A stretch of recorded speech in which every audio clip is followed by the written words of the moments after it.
Book 3, Chapter 39, That a Captain should have good knowledge of places.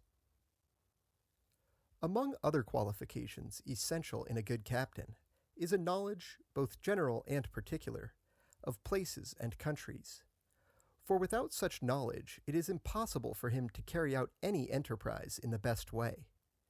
And while practice is needed for perfection in every art, in this it is needed in the highest degree. Such practice, or particular knowledge as it may be termed, is sooner acquired in the chase than in any other exercise, and, accordingly, we find it said by ancient historians that those heroes who in their day ruled the world were bred in the woods and trained to the chase. For this exercise not merely gives the knowledge I speak of, but teaches countless other lessons needful in war. And Xenophon, in his Life of Cyrus, tells us that Cyrus, on his expedition against the king of Armenia, when assigning to each of his followers the part he was to perform, reminded them that the enterprise on which they were engaged differed little from one of those hunting expeditions on which they had gone so often in his company, likening those who were to lie in ambush in the mountains to the men sent to spread the toils on the hilltops, and those who were to overrun the plain to the beaters whose business it is to start the game from its lair, that it may be driven into the toils. Now, this is related to show how, in the opinion of Xenophon, the chase is a mimic representation of war,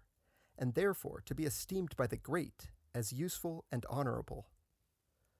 Nor can that knowledge of countries, which I have spoken of as necessary in a commander,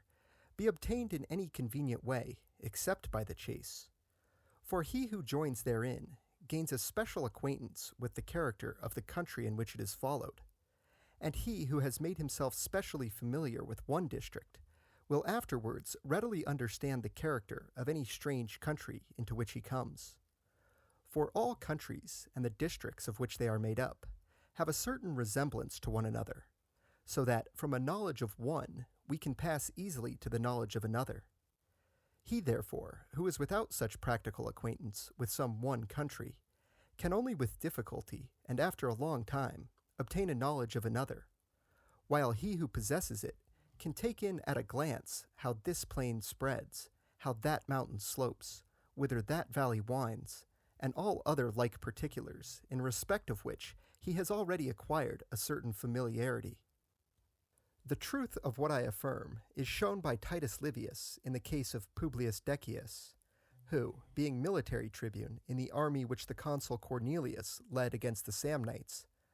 when the consul advanced into a defile where the Roman army were like to be shut in by the enemy, perceiving the great danger they ran, and noting, as Livius relates, a hill which rose by a steep ascent and overhung the enemy's camp, and which, though hard of access for heavy-armed troops, presented little difficulty to troops lightly armed, turned to the consul and said, "Seest thou, Aulus Cornelius, yonder height over above the enemy, which they have been blind enough to neglect?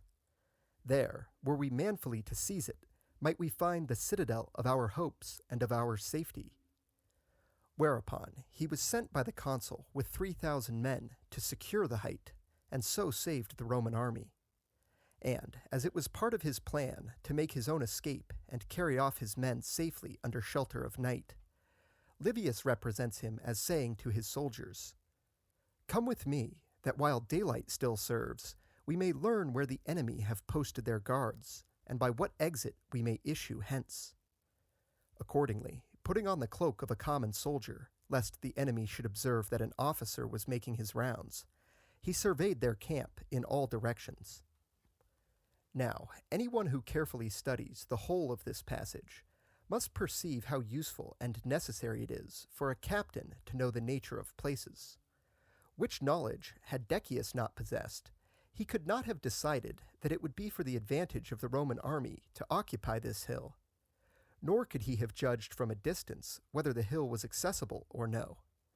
And when he reached the summit and desired to return to the consul, since he was surrounded on all sides by the enemy, he never could have distinguished the path it was safe for him to take from those guarded by the foe. For all which reasons it was absolutely essential that Decius should have that thorough knowledge which enabled him, by gaining possession of this hill, to save the Roman army, and to discover a path whereby, in the event of his being attacked, he and his followers might escape.